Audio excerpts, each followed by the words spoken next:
اعوذ باللہ من الشیطان الرجیم بسم اللہ الرحمن الرحیم۔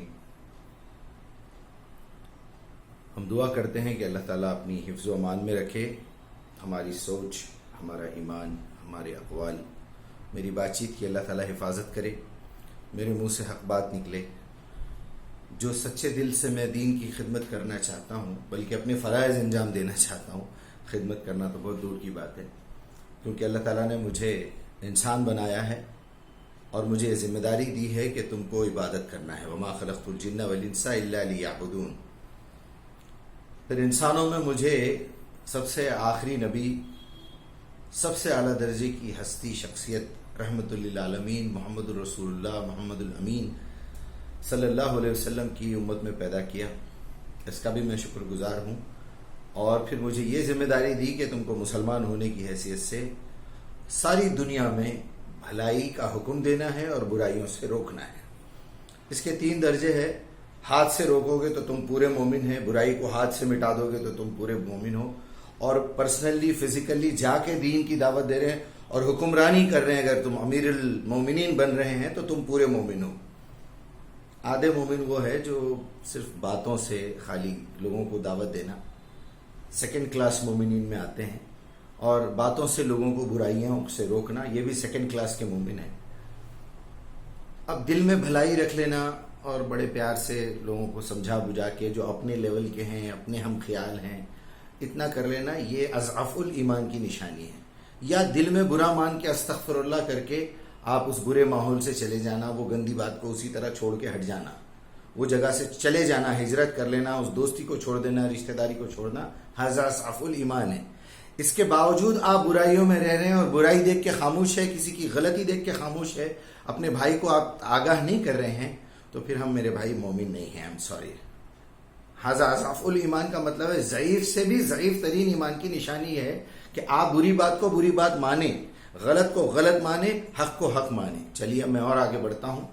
یہ دیکھ رہا ہوں کہ میرے نبی کی امت فرقوں میں بٹ رہی ہے، اور نبی پہ الزام لگایا جا رہا ہے کہ آپ صلی اللہ علیہ وسلم نے کہا تھا کہ موسیٰ کی امت میں 71 اور عیسیٰ کی امت میں 72، میری امت میں 73۔ ایسا نہیں ہے۔ اس بات کو پہلے تو یہ ضعیف حدیث ہے، یہ بالکل ریجیکٹڈ مانی جاتی ہے صحیح علماء کی نظر میں، بلکہ تحقیق کے اعتبار سے آخری درجے کی چھوٹی سی کمزور روایتوں سے یہ روایت ہے۔ ایسی گھٹیا بات، ایسی ذلیل قسم کی بات ہمارے پیارے نبی نہیں کر سکتے تھے۔ بلکہ اگر یہ حدیث کو تھوڑی دیر کے لیے ضعیف اور حسن بھی مان لیا جائے تو وہاں الفاظ ایسے نہیں ہیں، وہاں الفاظ ایسے ہیں کہ کہیں تم فرقوں میں نہ پڑ جانا، کیونکہ تمہارے اللہ نے کتاب کی حفاظت کی ہے، وَاعْتَصِمُوا بِحَبْلِ اللَّهِ جَمِيعًا وَلَا تَفَرَّقُوا۔ یہ ہے مین پوائنٹ۔ جس طرح ایک باپ اپنے بیٹوں کو نصیحت کرتا ہے کہ یہ وراثت میں تمہیں دے کے جا رہا ہوں، میرے بڑے بھائی کے بچے بگڑ گئے، ان سے بڑے بھائی کے بچے بھی بگڑ گئے، آپس میں تفرقہ ڈال کے جائیداد کے لیے لڑ مر گئے، اختلافات پیدا کر لیے، کوئی ایک دوسرے کی میت میں نہیں جا رہا۔ میری امت میں تم ہو، تمہارے لیے میں قرآن چھوڑ کے جا رہا ہوں اور میری زندگی کی سنت چھوڑ کے جا رہا ہوں، اس کو پکڑے رہو گے تو تم فرقوں میں نہیں بٹو گے۔ تو یہ تھی وہ نصیحت۔ اس کا غلط مطلب نکال کے بدماشوں نے 73 فرقے ہو جائیں گے، ہمارے نبی نے کہا تھا ہو جائیں گے، ہر شخص فرقے میں بٹ رہا ہے اور اپنے آپ کو ایک فرقے میں ڈال کے اپنے آپ کو جنتی اور 72 کو جہنمی سمجھ رہا ہے۔ یہ بات نکالیے، اس کیڑے کو نکالیے دماغ سے، اور رسول پہ جھوٹ بولنا چھوڑیے۔ یہ بڑے بڑے مولویوں سے مخاطب ہوں میں، عام جنتا تو بھولی بھالی ہے، آپ جیسے بتائیں گے وہ نالائق اسی طرح کریں گے، کیونکہ وہ لوگ اپنے کاموں میں اتنے بزی ہیں، اپنے پیسے کو اپنا خدا بنا کے رکھے ہوئے ہیں۔ ہم کو ان کو نکالنا ہے، ہم لوگوں کی ذمہ داری ہے، ہم علماء ہیں، ہم نے علم حاصل کیا ہے، جو بھی لیول کے ہیں، میں تو اپنے آپ کو اسٹوڈنٹ کہتا ہوں، لیکن الحمدللہ پروفیسروں کو سبق دے رہا ہوں کہ پروفیسر صاحب یہ کتاب کسی پرانے آتھر نے لکھی تھی، اب فارمولے بدل چکے ہیں، اب آپ نئے فارمولوں سے لوگوں کو سمجھائیے اومس لا کیا ہے، پلس مائنس ملٹیپلائی کیا ہے۔ تو دین کو اگر سمجھنا ہے تو اس کی بنیادی شرطیں کیا ہے۔ اور لوگ کہتے ہیں کہ ہم دین کو سن رہے ہیں لیکن عمل کرنے کی توفیق نہیں ہو رہی، ہمت نہیں ہو رہی جھوٹ چھوڑنے کی، اپنے گھر کا چبوترا توڑنے کی ہمت نہیں ہو رہی، اپنے گھر کی بالکنی نکالنے کی ہمت نہیں ہو رہی، اپنے گھر کا میٹر چینج کرنے کی ہمت نہیں ہو رہی، ہم چوری کی لائٹ جلا رہے ہیں، ہم جھوٹ بولتے ہیں ماننے کے لیے تیار نہیں ہیں، ہم وعدہ خلافی کرتے ہیں معافی مانگنے کے لیے تیار نہیں ہیں۔ تو آخر ایسا کیوں ہو رہا ہے؟ ہم سگریٹ چھوڑ نہیں سک رہے ہیں, ہم گٹکے نہیں کھانا نہیں چھوڑ سک رہے ہیں, 5 وقت نمازی ہیں, منافقت نہیں چھوڑ سک رہے ہیں. تو اس کی کیا شرطیں ہیں؟ میں نے کچھ شرطیں نوٹ کرنے کی کوشش کی ہے. امید ہے, اللہ سے دعا کرتا ہوں کہ اس میں اگر کوئی غلطی ہے تو مجھے معاف کر دے اور میری اصلاح کر دے. آپ سب سے بھی گزارش ہے کہ اگر اس میں کوئی کمزوری ہو یا غلطی ہو مجھے آگاہ کیجیے. اس میں سب سے پہلی شرط میں نے یہ رکھی ہے کہ قرآن پہ پورا بھروسہ کیجیے. ذالک الکتاب لا ریب فیہ, قرآن محفوظ ہے, اس میں کوئی شک کی کوئی گنجائش نہیں ہے. انا نحن نزلنا الذکر وانا لہ لحافظون, میں نے ہی ذکر کو نازل کیا ہے, میں ہی ذکر کی حفاظت کروں گا. ٹھیک ہے, اس بات کا یقین دل میں لے کے آپ کو آگے بڑھنا ہے, دین کا علم حاصل کرنا ہے. سب سے پہلے قرآن. اس بات کو کئی طریقوں سے سمجھایا جا سکتا ہے, صرف عربی زبان سیکھنے کی ضرورت ہے. میں نے یہ لکھ دیا ہے, اس کا مضمون انشاءاللہ چھپ جائے گا کہ یا تو آپ کو قرآن تک پہنچنا ہے عربی سیکھ کے, یا پھر قرآن کو نیچے اتار کے لانا ہے ترجموں میں, اللہ سے دعا کرتے ہوئے قرآن پڑھنا ہے. چلیے, دوسری شرط کیا ہے؟ قرآن کی کون سی آیت کس جگہ کن حالات میں نازل ہوئی وہ تاریخی پس منظر کا علم ہونا ضروری ہے, ورنہ قرآن کا بڑا حصہ پوری طرح سمجھ میں نہیں آئے گا. جیسا کہ اگر آپ سب سے چھوٹی سورت انا اعطیناک الکوثر فصلی لربک وانحر ان شانیک هو الابتر, یہ 3 آیتیں ہیں, سب سے چھوٹی سورت ہے, تینوں ایک دوسرے سے متفرق ہیں, کسی کا کسی سے کوئی کنیکشن نہیں ملتا. ہم نے آپ کو کوثر دیا ہے, نماز پڑھیے, قربانی دیجیے, آپ کا دشمن ہی جڑ کٹا رہے گا. تینوں میں کوئی تواصل نہیں ہے, ایک دوسرے سے ملتی نہیں ہے, میچ نہیں ہوتی. تو یہ سین میں رکھ کے پیش کریں گے تو سمجھ میں آئے گا کہ آپ صلی اللہ علیہ وسلم کے صاحبزادے کا انتقال ہو گیا ہے, آپ صلی اللہ علیہ وسلم کی آنکھوں سے آنسو جاری ہے, یہاں صحابہ دلاسا دے رہے ہیں, باہر کفار و مشرکین کہہ رہے ہیں آج محمد ابتر ہو گئے, جڑکٹے ہو گئے, بے اولاد ہو گئے. ایسی صورت میں جبرائیل آ کے کہہ رہے ہیں کہ انا اعطیناک الکوثر, آپ کو تو اللہ تعالیٰ نے کوثر دیا ہے, وہ جام پیے بغیر جنت میں کوئی انبیاء بھی نہیں جائیں گے, کوئی جنتی نہیں جائے گا, تو آپ کی ویلیو تو اتنی بڑی ہے, آپ کیوں پریشان ہو رہے ہیں؟ یہی فصل لی. چلیے قرآن کا کام شروع کر دیجئے, نماز پڑھیے, پڑھائیے. وانحر, اب اس کا ترجمہ کسی نے کہا ہے صبح فجر کی نماز پڑھیے, وہ بات سوٹ نہیں ہوتی. نہر کا ترجمہ جو ہے قربانی بھی ہے. قربانی دیجیے کا مطلب ہے اپنے جذبات کی قربانی دیجیے کہ آپ کے صاحبزادے کا جو جثہ ہے, جو لاش ہے, اس کو بازو رکھیے اور اپنے ذمہ داری پہ لگ جائیے. ان شانیہ کا ہو الابتر, آپ کی شان تو بہت بڑی ہے, آپ کا دشمن ہی جڑ کٹا رہے گا, اس کا نام لینے والا کوئی نہیں رہے گا. ابو جہل, ابو لہب کے اولادوں میں سے کون کس کی اولاد ہے, ان کا سلسلہ کیا ہے, وہ ہم کو پتا تو نہیں ہے تاریخی پس منظر سے, لیکن کچھ ابو جہل کی اولاد اور کچھ ابو لہب کی اولادیں اور عبداللہ بن ابی کی اولادیں ابھی نظر آ رہی ہیں مارکیٹ میں ان کی صفات کے اعتبار سے, وہ ان کے وارث ہیں. چلیے, تیسری بات ہے نبی صلی اللہ علیہ وسلم کی کم سے کم 23 سال کی زندگی کی پوری معلومات آپ کو ہونا چاہیے. بہت ہی آسان ہے, حیات النبی اور سیرت النبی صلی اللہ علیہ وسلم, آپ صلی اللہ علیہ وسلم کی سوانح حیات, اس طرح کے نام کی آپ کو 2-4 کتابیں مل جائیں گی. اس میں کسی نے آپ صلی اللہ علیہ وسلم کو نبی کی حیثیت سے ایکسپوز کیا ہے, یعنی ڈیفائن کیا ہے, سمجھایا ہے. کسی نے آپ کو ایک شوہر کی حیثیت سے اعلیٰ درجے کا شوہر بتایا ہے. کسی نے آپ صلی اللہ علیہ وسلم کو بہت ہی بڑا سپہ سالار کی حیثیت سے ظاہر کیا ہے, تعارف کروایا ہے. لیکن سب سے بہترین اور آسان ترین جو مجھے کتاب ملی ہے وہ ہے سیرت سرور عالم, یا پھر سیرت النبی صلی اللہ علیہ وسلم حیات طیبہ, محمد عاصم صاحب کی اردو میں لکھی ہوئی ہے. وہ میرے خیال میں ابھی اس کی آڈیو بھی تیار ہو رہی ہے. علم ہونا ضروری ہے 23 ایئرس کا کم سے کم. اس کے بعد چوتھی شرط یہ ہے کہ حدیث کے پورے ذخیرے سے, آپ حدیث کی بہت زیادہ کتابیں خرید کے, پیسے اس میں خرچ کر کے, گزارا بڑا مشکل ہے حلال کمائی کما کے, حدیث کا پورا ذخیرہ آپ جمع نہیں کر سکتے. پوری ایک کمیونٹی بنائیے اپنے 10-20 دوستوں کی, سب 1,000 روپے ڈالیے, تو انشاءاللہ 15-20 ہزار روپے میں آپ کو پوری حدیث کی کتابیں بھی آ جائیں گے, پوری فقہی مسائل بھی آ جائیں گے, تمام علماء کی تفسیریں بھی آ جائیں گی. دل بڑا رکھیے, بڑا رکھ کے پوری ایک لائبریری اپنی بنا لیجیے اپنی مسجد میں. یہ بہت بڑا فارمولا دے رہا ہوں میں آپ کو, انشاءاللہ آپ کے سارے اختلافات ختم ہو جائیں گے. تو اس میں سے آپ صلی اللہ علیہ وسلم کے وہ احادیث نکال کے ایک مجموعہ بنائیے. میں دوسری تقریر ریکارڈ کروں گا اس کے بعد پارٹ 2, جس میں حدیث کے حصے بناؤں گا. میں حدیث کو ڈیفائن کر کے بتاؤں گا کہ کون سی حدیث کا درجہ کیا ہے انشاءاللہ. تو اپنے آپ کو جو ہے چھوٹے کمرے میں بند کر کے مت رکھیے. اللہ کے رسول صلی اللہ علیہ وسلم کی زندگی ایک ہی مرتبہ سمجھنا ہے, اس کے بعد تو زندگی بھر کام کرنا ہے, ریسرچ کرنا ہے. سارے بڑے بڑے سائنٹسٹ ہمارے مسلمان تھے, وہ مومن تھے, وہ دین کا کام بھی کرتے تھے, دعوت بھی دیتے تھے, اور سائنس کی ترقی بھی انہوں نے کی. جتنے انوینشنز ہیں سب الحمدللہ مسلمان سائنٹسٹوں کے ہیں. یہ جتنے نالائق ہیں یہ کاپی کرے ہوئے ہیں. وہ نالائق بھی ہیں وقت بعد میں, اس کے بعد بڑے عقل مند ہیں, کیونکہ انہوں نے نالائقی یہ کی ہے کہ کاپی کی ہے. ان کے اندر اتنی صلاحیت نہیں تھی جو ہمارے مسلمان سائنٹسٹوں میں تھی الحمدللہ. اب آئیے 5ویں پوائنٹ کی طرف. قرآن کو سمجھ کر پڑھنا اور اسی ترتیب سے پڑھنا اور پابندی سے پڑھنا, اور جب بھی کوئی حکم فرائض آ جائے اسی وقت نبی صلی اللہ علیہ وسلم کا طریقہ اور سنت رسول کی وہ احادیث جو فرائض سے متعلق ہیں سمجھنا اور اس کے مطابق عمل کرنا. یہ بڑی نکتے کی بات میں کہہ رہا ہوں آپ سے کہ پہلی بات یہ ہے کہ قرآن کو سمجھ کے پڑھنا, اور آج کل انٹرنیٹ پہ اس کا ترجمہ بھی ہے. روز ایک پارے کا ترجمہ سننا جو 30 to 35 منٹس 40 منٹس کے اندر اندر ختم ہو جاتا ہے. تو جو لوگ قرآن کو اچھی طرح اللہ کے احکام کو سنتے ہیں اور عمل کرتے ہیں, ایسا بھی آپ کو ملے گا آگے قرآن میں. تو سننا بھی ایک بڑی کمال کی بات ہے. اگر ہم اندھے ہوتے تو خالی سن کے ہی عمل کرتے تھے. تو روز قرآن کا ایک پارہ کم سے کم سنیے, لیٹے لیٹے صحیح, بیٹھے بیٹھے صحیح, گاڑی چلاتے چلاتے صحیح. پڑھنے کا جب ٹائم آئے تو ہر نماز کے بعد تھوڑا تھوڑا حصہ پڑھیے اور سیکھیے. چٹھی بنا کے رکھ لیجئے گھر میں, ایک مرتبہ صبح فجر میں نکلنے سے پہلے یا رات میں وہ ایک آیت ڈیلی یاد کریے. آپ کہیں بھی ہے وہ آیت نکالیے, علم کا سورہ پڑھیے, جیب میں سے وہ آیت نکالیے. دیکھ کے پڑھنا بری بات نہیں ہے, آپ دیکھ کے پڑھیے وہ آیت, ضمنی سورے کے طور پہ جیب میں رکھیے, پھر اللہ اکبر سے دیکھیے.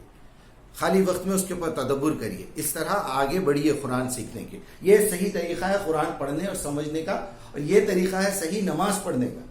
چلیے اس کے بعد ہاں اسی ترتیب سے پڑھیے جس ترتیب سے اللہ تعالیٰ نے نازل کیا ہے. اب آپ کی ایک قرآن اس طرح مکمل ہو گئی, سننے میں بھی ہو گئی. اس کے بعد پھر آپ کو منتخب آیات پہ محنت کرنا ہے. پھر آپ کو ماحول جو چل رہا ہے, رمضان کا مہینہ ہے, حج کا مہینہ, اس کی آیتیں نکالنا ہے. طلاق کا مسئلہ آ گیا, اس کی آیتیں نکالنا ہے. جو آپ کے اوپر گزر رہی ہے وہ سیکنڈ قرآن کی اسٹڈی کا اسٹائل ہے. تیسرا کیا ہے, دعوت کے پیریڈ میں آپ کو کوئی سوال کرے, آپ کو اجتماع میں جانا ہے, درس دینا ہے, وہ آیتوں کا انتخاب کریے. یہ بھی قرآن کا پڑھنا ہو گیا. اس طرح قرآن پڑھیے. نمبر 6, اگر کوئی بات یا کوئی مسئلہ قرآن اور حدیث سے سمجھ میں نہ آئے, آپ قرآن بھی پڑھ لیے اور حدیث کا پورا ذخیرہ بھی ڈھونڈ لیے, تو اولو الامر سے پوچھیے, علماء سے پوچھیے جو اس فیلڈ کے اندر بہت آگے بڑھ چکے ہیں. علماء کی کتابیں دیکھیے, ائمہ کی کتابیں دیکھیے. اس کے بعد آئیے, آپ پہلے امام ابو حنیفہ کو پڑھیں گے, بخاری مسلم کو پڑھیں گے, تو آپ پھر بخاری مسلم کو اللہ یا اس کے رسول کا درجہ دے رہے ہیں. حالانکہ اس میں اللہ کے رسول کی ہی باتیں ہیں, لیکن بہت جگہ سے دھکے کھاتی ہوئی آئی ہوئی باتیں. 25-80 سال کے بعد لکھنا شروع ہوا, پھر لکھنا ختم ہوا 300-400 سال کے بعد. اس کے بعد لوگوں نے کاپی کرنا شروع کیا, انہوں نے ان کو بولا, انہوں نے ان کو بولا, پھر انہوں نے لکھا. پھر اس کے بعد تحقیق ہوئی, کچھ اجتہاد ہوا, کچھ بدماشوں نے اس کے اندر غلط باتیں شامل کر دی. پھر 100-200 سال سے جو ہے سلسلہ رک گیا, پھر بولنے بالنے کا سلسلہ شروع ہو گیا. تو اس سنی سنائی ہوئی پہ مت جائیے. سنی سنائی ہوئی کو بھی اللہ سے چیک کریے دعا کر کے, لکھی ہوئی باتوں کو بھی اللہ سے چیک کریے, قرآن پڑھ کے بھی اللہ سے چیک کریے کہ اللہ جو آیت میں نے لکھی ہے, سنی ہے, پڑھی ہے, سمجھنے کی کوشش کی ہے, وہ آپ کی مرضی اور آپ کا جو اصل مقصد تھا اس قرآن کی آیت کو نازل کرنے کا, کہ مجھ تک وہ پیغام کس طرح پہنچتا ہے, میں کیا اس سے ہدایت حاصل کروں, وہی بات میرے دماغ میں ڈالیے. یہ بڑی ہمت کا کام ہے. بیٹھے بیٹھے بات کرتے کرتے سجدے میں گر جاتا ہوں میں کہ یا اللہ مجھے بتائیے کیا ہے. میں اب ظہر کی نماز آنے کا, عصر کی نماز آنے کا انتظار نہیں کرتا, اس کے بعد فوراً اللہ مجھے ایک راستہ دکھاتا ہے. یہ تو کنیکشن ہمارا زندگی بھر رہے گا. ان اللہ علیم بذات الصدور اذا سألک عبادی انی قل انی قریب. جب بھی پکارنا ہے مجھے پکارو, میں ہمیشہ قریب ہوں, ہمیشہ اویلیبل ہوں. لا تأخذہ سنۃ ولا نوم. تو آپ سب سے پہلے اولو الامر سے پوچھیں دعائیں کرتے ہوئے. حدیث اور قرآن میں نہ ملے یا آپ کی سمجھ میں نہ آئے, اس سے پہلے یا پھر صحابہ کی زندگی میں دیکھیے, پھر ائمہ کی زندگی میں دیکھیے, پھر اجتہاد کیجیے. یہ آپ کا مین رویہ ہونا چاہیے. 7واں, دل میں سیدھے راستے کی تڑپ ہونا بہت ضروری ہے بھائی. ذالک الکتاب لا ریب فیہ ھدی للمتقین. یہ شرط ہے کہ اگر آپ کے دل میں تقوی کی آرزو نہیں ہے, برائیاں آپ چھوڑنا نہیں چاہ رہے, بھلے راستے پہ چلنا نہیں چاہ رہے, تو آپ کو دنیا کا کوئی بھی شخص ہدایت نہیں دے سکتا, نہ اللہ کے پاس آپ کی بخشش کروا سکتا ہے. پہلے یہ سوچ لیجئے کہ سب سے پہلی چیز مجھے جھوٹ چھوڑنا ہے. دوسری چیز وعدہ خلافی چھوڑنا ہے، اپنی زبان کی اہمیت رکھنا ہے. میں نے کسی سے کوئی بات کر دی تو میں مر جاؤں گا، اپنی بات سے جو ہے نہیں پھروں گا. میں نے کوئی وعدہ کیا تو پورا کروں گا، نہیں کر سکا تو معافی مانگوں گا. یہ نفاق کی بہت بڑی علامت ہے، آپ کو زندگی بھر ہدایت ملنے والی نہیں ہے. یاد رکھ لیجئے بات.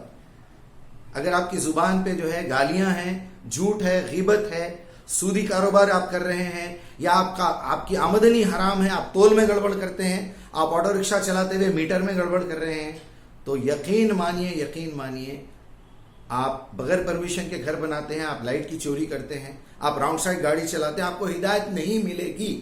یہ چیلنج ہے میرا اللہ کی طرف سے کہ ہدی للمتقین، ہدایت صرف متقیوں کو دوں گا میں. نیکوکار کی بات نہیں ہو رہی. نیک تو آپ قرآن پڑھ کے سمجھ کے بنیں گے. پہلے برائیاں چھوڑو اپنی. جو آدمی جتنے بڑی برائیوں میں مبتلا ہو گیا ہے وہ اتنی برائیوں کو چھوڑنا پڑے گا.